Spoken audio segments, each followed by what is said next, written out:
Hey everybody, it's Party Elite with a special episode of our Planet Zoo franchise mode Let's Play today. Today we are taking the time out to do just one massive time lapse in the hopes of finishing or at least updating A-PIER Tavern. It is a lot of work and I knew I couldn't do it in the middle of another session, so I set this day aside to just focus on the tavern and get as much done on it as possible. This ended up being a full 3-hour session, so I hope it was worth it. As always, let me know your thoughts down below. Let me know any suggestions or, feedback that you might have about our, not just the episode today because it is very different, but also about the actual work that we do as well. As always, if you'd like to see more Planet Zoo on the channel, make sure you let me know by leaving a like and a comment down below, as I've said countless times before. Just doing my usual introduction over here as I get things set up. Just got rid of absolutely everything, including the path and that second floor, because we're going to do a complete rework from basically the ground up. So first things first, trying to create a nicer connection to the station up there, and actually deciding to fix up the way the entrance and the exit are laid out as well. Trying to put the exit in a more central location so that guests are able to leave hopefully a little bit faster. I don't know if it'll work that way, but that's my hope. But it also allows me to create a nicer connection between that platform and the tavern itself. It took a little bit of fiddling and struggling, as you can see, with the path system, as it always does, but ultimately I got it to work more or less exactly how I wanted it to. I'm overall pretty happy with how things come together, but it was a lot of work. Now you'll see over here, I've got the stairs down, and I'm not really bothering too much with how the pathing is laid down on the ground floor, and I'll explain why in a bit. Over here, meanwhile, you can see initially I get this whole chicane thing going, and then I realize we don't really get crowds that are big enough to warrant that, so we'll get that happening later. For now, let's keep it simple. Back down on the ground floor, getting rid of all of those extra little wall segments so that we can start again from scratch, and again just toying around with the flooring as well to see what I have to keep and what I can get rid of. The thing is, I don't intend on actually keeping the flooring as the path. I'm using the path as something that the guests can use and walk through, but in reality what I want to do is I want to use these wood panels to cover the path, but if it's low enough, if it's thin enough, then the guests will actually be able to walk over it. Much like we did the stairs in the India area, it should work in a similar way. And you'll see that I'm actually using elements from quite a few sets. I've got the East Asia set going, I've got the Arctic set going, and I think I also have the classic. Eventually I'll have the classic set going as well. So there are a lot of options for wooden paneling. In some cases, it allows you to color, especially the East Asia options. They give you some color options, so I'll be doing quite a bit. Now, the unfortunate struggle is that A-PIER Tavern is not on a sort of perfect 90-degree angle to the park, so I'm working on sort of angles over here so I can extend that flooring pattern, and then I can, and then I have to duplicate sort of less of it over without that 90-degree angle. I don't exactly understand how it decides when it should be 90 degrees and when it shouldn't be, but I'm trying to make it work as best as possible. Ultimately, I figure it out, and I decide that, you know what, just tiling that same floor texture over and over again is going to be as hideous as the actual path, so that's certainly not an option. So I've got this outer ring of that dark wood, and then for the interior wood, I wanted to do something different. So I look around at some of the other options in terms of color, and you can see I'm sort of messing around with potential over here, and I believe this is the Arctic section wood paneling. I think this is the oh, I forget the word now. I think it's like a column or like a pillar is what this piece is, but you lay it flat, you clip it underground, and all of a sudden you've got a different tone. You'll see I also kind of rotate every once in a while just to prevent as much tiling as possible, because it does get pretty hideous if you keep allowing things to tile. And now I've got another set, which again I'm going to actually rotate 90 degrees so the pattern feels a bit more interesting. What I realize, personally at least, something that bothers me about larger spaces is when things start tiling, they look really bad in the game because the textures are very repetitive. You can't blame the developers for that. It's just kind of the limitations of the software and whatnot. But unfortunately, that means I have to kind of try and find a way to work around it. So you'll see I've got this pattern going, and I try to create as many alterations and and alternatives as possible within the patterns. And even over here in the middle, I kind of break it up, getting that dark strip in again. And I don't know, I might change it up a little bit more. As with all things, I make a lot of progress on this today, but nothing is ever really complete. You know what I mean? Meanwhile, here you can see I've got the East Asia section wood being used, but thankfully we're able to actually recolor it. So I get a nice, you know, light brown sort of shade going. It kind of matches the path out there, but it also just gives some tonal variation on the interior side as well, because too much of the same, you know, two or even one brown tone would get very, I think, bland. So I'm trying to avoid that by adding some more, you know, oranges and reds in without it being too vibrant. Because again, I still want to maintain that kind of tavern aesthetic. So maybe not dingy per se, but certainly a little bit more kind of dark wood and whatnot. Over here as well, you can see I'm just sort of fiddling around with other options for what I can do. Ultimately, I'll leave that be for now, and I pull back to over here because as I'm flowing through pieces, this is a lot of the reason why I go back and forth a lot, because a lot of times I'll be looking through pieces and I'll go, oh, I know what I can use this piece for, and before I have a hard time finding the piece again, I decide to, you know, take advantage of it. So here you can see I'm building the covering for all of the stalls over here. I wanted it to kind of look like a bar. You know, it's got like the overhang and things like that, but unfortunately it's just the actual vendor stalls look nothing like it. They have these closed tops and stuff, and I don't want to leave those closed tops visible. So even though I initially wanted it to look kind of like a bar, it's not really an option. I mean, I could maybe add some shelving to the top there and add some, I think there are some glass bottle props that you can use. So I guess in hindsight, I could do that, but you know, you gotta adjust as the game throws obstacles in your way. You can see, though, I try to keep things as interesting as possible rather than just 90-degree angles everywhere. Even with the way these vendors are blocked in, I try to create a bit of a interesting shape with the wood and the way it loops, trying to, again, minimize tiling as much as possible. Feeling pretty happy, actually, about how this has come together. Like I said, initially I wanted to do one thing, didn't work out, wasn't possible, so then I go ahead and build something else, and you know what? Pretty happy with it. Pretty happy with it. I do still need to figure out its... Oh, no, actually... I do figure out the roofing. Sorry, again, it is almost 3 straight hours of recording, so I've started to already forget what happened in the first part of the recording. Maybe I should get that checked out. But yes, I do figure out what I want to do for the roofing in this area. What I don't figure out today, and I'll say this right now, what I don't figure out today is what I want to do for the overall roofing.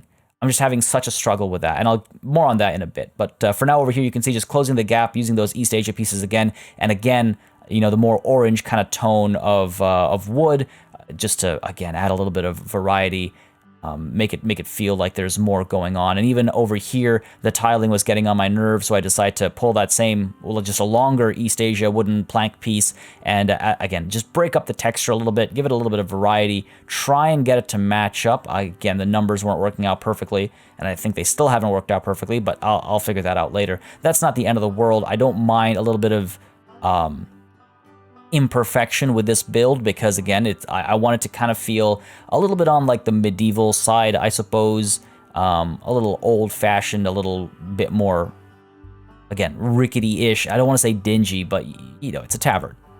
You know what I'm getting at. But yeah, pretty happy with how the this sort of casing for those 3 stalls looks. I will never add any more stalls to this section unless it's in a set of 3. But over here, again, just replicating that front, like the facade, to do the same thing for the info center as well. But of course, the info center is a little different just because of how it's isolated. It's on its own. Unfortunately, the path above it isn't centered above it, which I'm going to realize in just a moment's time, and that will cause some issues. It's not the end of the world, because I'll be able to solve that, you know, the issue some other way. But what I wanted to do was I wanted to sort of create, as you can see, a support structure that goes from the info center up to the path above. Again, not an option. We'll come up with something else later. But here you can see kind of center things up, and I decided it'll be nice to get the giant eye sign up there, because otherwise, again, the texture is kind of repetitive and dull and dry. I know I'm being kind of repetitive right now, but that is a core theme of this massive build, is breaking up the repetition, because it looks really hideous. Now here, I finally get to work on the walls, and rather than use the actual grid system, I'm using the manual placement system. Again, you just select the item, you press X, and then Control X to duplicate it, and you get the little, gizmo to move and rotate as you want. It just gives me much more control. And you can see, again, I've gone for a concrete exterior wall, but I go in with the Arctic wood beam pieces to create that kind of old-fashioned medieval building sort of, look. I don't know how else to describe it, but I think visually it's pretty clear what aesthetic I'm going for over here. And you know what? I looked at this when I finished this section and I was like, wow, it actually looks like what I wanted it to look like, and I felt good. And I felt good. Ultimately, you can see I futz around with some of the window pieces, but they were way too big and clunky. I didn't like them. I ended up going with this kind of fake window from the Arctic section. But to allow light to come through, I decided to create this slightly, offset system above the wall section. That's just to allow fresh air in and allow some natural light to come in as well. And again, you can see I have to make some adjustments over here. I made some mistakes earlier, so just adjusting as I go along. But I've got my systems in place now, so I feel a lot more comfortable with with having to go in and make these minor adjustments, and also obviously getting rid of the grass as it sticks through the flooring very inappropriately. But yeah, pretty happy with how the wall piece looks. And now it's a matter of duplicating it, because unfortunately the game doesn't allow you to duplicate a bunch of objects alongside architectural pieces. So you can see I build a quick blueprint over here, and I use the blueprint initially to place some pieces, but of course you can still go in individually and make some adjustments. I noticed there's some clipping issues and things like that. No big deal. But yeah, happy with how this tiles. I feel like there's enough breakage in the pattern. Like if it was just the concrete walls, it'd get very repetitive and kind of nasty looking. But because we've got those support structures, the beams and the Y and whatnot, it feels, in my opinion, it feels pretty good. And so you can see I keep going and putting in those blueprints. And my intent is to sort of build a long section over here. And then I believe, right, I realized that I don't have like a floorboard or floor trim or whatever you want to call it, so I decide to do that really quickly. I delete my old blueprint, and then I select I clean this up and I select a massive chunk of wall to create a new blueprint that'll be a lot bigger, because I realize that it's going to take forever otherwise, going in, customizing, fixing my error from the previous blueprint. But yeah, going in, making sure I have everything selected, because I think in the previous set I did not. There you have it. And in this set, I also do not, but I noticed that later, and we fix it. It's not the end of the world. So you can see kind of trying to line things up as I duplicate to the other side. And again, trying to make that interior look like it belongs as well. I don't want it to look hideous from either side. It should look good from inside and outside. Again, we need to pretend that the guests are actually experiencing this space, not just what we see from the outside. And you can see, again, making some adjustments to the extent of the flooring. And I knew from the beginning, you'll see me tackling this often. I knew from the beginning that things weren't going to line up perfectly. I wasn't going to have a perfectly square structure. And so I knew I would have to find ways to tackle that as it came up. And I'm pretty happy with some of the ideas I kind of kept in the back of my mind, so that when those issues would come up, especially at these corners, I knew how I was going to solve them. And I'm actually really happy with how these solutions turned out. In fact, I would go so far as to say I am glad that I had these issues, because otherwise I wouldn't have done some of the things I ended up doing, and I really like some of the things I ended up doing. So let's, I think, get to work on one of those right now. So yeah, this corner area obviously doesn't fit perfectly. I mean, it may have. You know what? I actually didn't even bother trying. Maybe I should have. But you can see I already had this idea in my head, and I was adamant on trying it out. So we get this massive wall piece, and for the first time in a very long time, I decided to go in with these geometrical pieces, and hopefully you'll be able to tell what this is. I'm not going to state it explicitly, but I should hope it's pretty obvious what I'm trying to make over here. And I thought it'd be nice to have some more sculpture work, like custom sculpture work for various landmarks, I suppose. The Eagle Eye got its little, eye sculpture, and over here, I felt like the tavern should have its own little sculpture as well. Again, I really hope it's recognizable for what it is, because otherwise I should be embarrassed. Really happy actually with how it looks, and actually some of these spheres that I'm using right now, I end up swapping out for.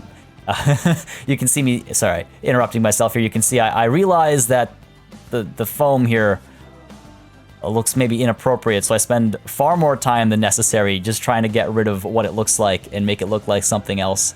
I think I did a well enough job. Nonetheless, so I'm using a lot of the spheres from this geometry section, but eventually I do swap the spheres out. I swap some of the spheres out for the round lighting options from the, I think it's from the modern set. Because I feel like, it'd be nice to have a little bit of variation. Again, I actually wish you could set the time in all modes so that you can see what things look like. Like right now, I'm using some lights, but I don't know what it's going to turn out like, and I'm not going to be able to find out until the sun sets. So I wish, because I was paused and in construction, I wish I could preview what things look like at night.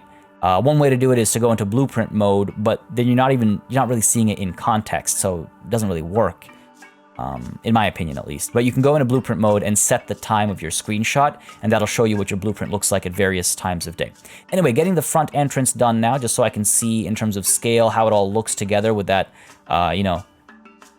graphic, so to speak, off to the side, and then the name up front. Pretty happy with how it looks. And again, I did want the visual that we created to bleed on into the inside, so when you're inside, there's something to look at as well. Really happy, actually. Like I said, I'm really happy with how that turned out, and I'm glad I had that obstacle of the corner that forced me into trying something like that. Might need to do more things like that, but again, even such a small and simple sculpture, relatively small and simple sculpture, took, I don't know, maybe like 30 minutes or so, finding the right pieces and laying them correctly and whatnot. I still can't believe I spent 3 hours almost on the tavern so far. And that's not including the time we've spent on it before, which was a fair bit of time. Quite the undertaking. But here you can see, again, struggling with these corners because we don't have the perfect size, because we've not got the perfect spacing. It's going to be an issue. But like I said before, I'm going to embrace those issues and do something special with them. Now here, you can see, I finally notice I was missing this piece when I made the new blueprint, and I noticed far too late, so I had to go in and manually insert it across the board, find all the missing spots and get it in there. Not the end of the world, but tedious. And that tedium, I think, was starting to wear on me. That's part of the reason why long builds... I'm very wary of long builds, because the worst thing that can happen when you do a long build is you get tired and you start making mistakes or not trying as hard. And that's something I always want to avoid. But yeah, pretty happy with how that turned out. Got to obviously pull the flooring back and cover up the gaps. Got to get rid of the long grass as well, which I'll do in just a moment's time. I move the wall section in a little bit as well, because otherwise it's just pointlessly, floating a little bit, just like a couple of inches further than it needs to. But now I've got it flush against the back of the info kiosk. I just got to adjust the back over here to make sure it all works out nicely. Now, this little small section over here, I could obviously duplicate the wall, but I had something else planned, and this is something I wanted to do. I just didn't know where I would put it, and with this issue, I finally found the place to put it. So let's get rid of that long grass over there, and I'm using the planter, but instead of it being a planter, I'm using it alongside a bunch of the torches that came with the Arctic pack, and I'm making a fireplace. Again, no idea how this is going to look, no idea if this is going to work, but I like the idea of it, and I'm pretty happy actually with how it looks. I end up going in and getting a fencing, the Arctic fencing as well, to kind of create a fence around it. This is probably actually made of something else that won't catch fire, and all the wood in this building is probably made something else so that it won't catch fire, but nonetheless, that's irrelevant. Over here, you can see making the backing for the fireplace, and I figure, you know what, where there's fire, there's smoke, and where there's smoke, you need a bit of a chimney, so I decide that why not build a bit of a chimney, get a bit of a smokestack. Now, in my head canon, the fire is like a LED fire or a fake fire or something, but the chimney will have VFX smoke effects pumping smoke out of it, so we'll have something cool to look at. And again, it's a bit of a landmark. You'll know exactly where it is right when you walk into the zoo. I think it's pretty cool. So yeah, you can see making a bit of a triangular chimney over here. It works nice and easy, and making sure that it's tall enough that it will cut through the roof when we eventually build that roof. And then I think it's time for me to distract myself from some of this construction stuff, put down some benches around that fireplace, make sure that we have some more picnic benches as well for people to sit and eat at. And I believe now is also when I, add in the the exhibits, because I realized that, hold on a second, we got to make sure people actually get in here. And initially I wanted to put the exhibits in the center, but then I realized that there's a chance that people won't go all the way to the end and use the benches by the fireplace or use this info kiosk. So I thought, why not line them all up at the back over here? So we've got them back over here, and I'm actually building a case for them this time, using right now the East Asia pieces to just try and separate them a little bit. When we actually get the animals in here, which I won't do today because I didn't want to do it as a part of the time lapse. But when we eventually get the animals in here, I want to use those the backings, like the 3D facades that you can apply, just so they're not looking at each other or out the back of the building. Little things that I have to take care of. But yeah, pretty happy with how that fit. It actually fit perfectly, so that worked out nicely. And then I was like, you know what, it's still looking very barren. I don't just want to add a bunch of benches because that's pretty repetitive as well. So here's another idea I had in the back of my mind. I didn't know if I'd be able to execute it, but you know, what's life without risks? You can't score if you don't shoot. You know, put in all the quotes about needing to try stuff to make things happen. But yeah, again, this should be pretty recognizable. Once all the pieces get in, I'd be very sad if it's not a recognizable piece. But it's a staple of pubs, and I don't know if it's a staple of a tavern, but of pubs for sure. Nothing like a good old-fashioned game of pool. I'm gonna say what it is because this one should be very obvious, especially as we go in now and use these weird rounded cone pieces to make the pockets.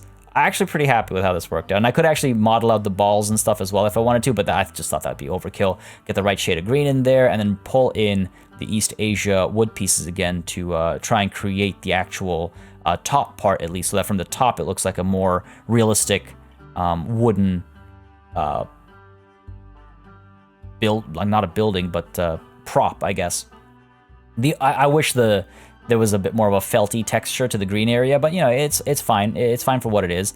I'll never see that up close, but the idea is there, and the idea is that guests can come in here and play some pool. And why not have a second pool table? I think it costs like 200 or something bucks, or maybe it was like 300. It's pretty expensive. Play it in slow-mo and you can see the price, but yeah, it just adds some variety, I think, to the space. Makes it feel a little bit different. If I've learned anything from this endeavor, it's that I need to be a bit more cautious about making such giant spaces, because filling them out becomes difficult, unless you're filling them out with animals, obviously. Getting some roof supports done, so that when we get the roofing done, we'll be able to have a bit more of a realistic structure to it. And you saw I missed the heart in A-PIER Tavern, so I got the heart back in there, and then adding some of these flowers over here, just to, again, make the inside a bit more fancy. A couple of planters will go a long way. They also, again, break up the texture and the monotony and the repetition. And like I said, that's kind of the theme. It's the thesis of this episode, is breaking that repetition to make sure that it doesn't feel like you're in a video game. Because it's little things like the same cracks appearing, the same, you know, knots appearing in the wood. That stuff really kind of breaks the immersion. So this kind of stuff at least helps break that repetition and keep the immersion going. So in the corners as well, adding some flowers, just making it look a little bit prettier. At least people will enjoy being in here. At least it's a beautiful place to kind of hang out. And then I decide to add some lighting, and I make a bit of a mistake. Well, I made rather a bit of a mistake, because I said last session, I think it was, that from now on, all the architectural pieces I make, I'm going to make sure that lighting is integrated, but I didn't realize that I'd probably want to get the lighting on the post, so I had to go in and duplicate it all over again. Not the end of the world, works out nicely. I hope these lights look good, but then it comes time to deal with the roof. And like I mentioned close to the beginning of this time lapse, at least I think I mentioned it, I'm still not entirely sure how I want to do the roof. I know I wanted to have skylights. I know I wanted to have, yeah, like I don't want a repetitive texture, but for some reason, building roofing in this game always slows me right down. And I was definitely feeling the grind as well. At this point, I think it had already been about 2 hours and 15 minutes or so of recording, so I was feeling that fatigue. But at the same time, just wasn't sure what to do. And I didn't want to, so you can see I pull in those fancier elements from last session, but I felt like they didn't belong. They didn't look like the same aesthetic, so I didn't want to do that. And if y'all have any ideas or suggestions or references or anything like that, let me know, because I need to figure out how to do the roofing here, because that's going to be what we see, you know, for 80% of the playthrough. We're going to be seeing the top. Now over here though, in the interior, I make some adjustments as well. I realized that this corner was missing a wall section, so I have to fix this, again, taking a step away from the roof, because I just didn't know what to do. So I fixed this little corner over here, and I also add an interior wall, so the stairs are kind of tucked away behind an interior wall, and I think it works pretty nicely. I think I do actually have to complete it. I got distracted by this corner a little bit too much, because again, the selection and deselection was just not cooperating with me at this point. Overall, though, I will say, very happy with our upgrades. I am, at least, and I'm curious to know what you guys think, because compared to what we had before, with the repeating logs and the, you know, just the floor, I think this is miles beyond that, but, you know, that's just one man's opinion. I'm curious to hear your opinions.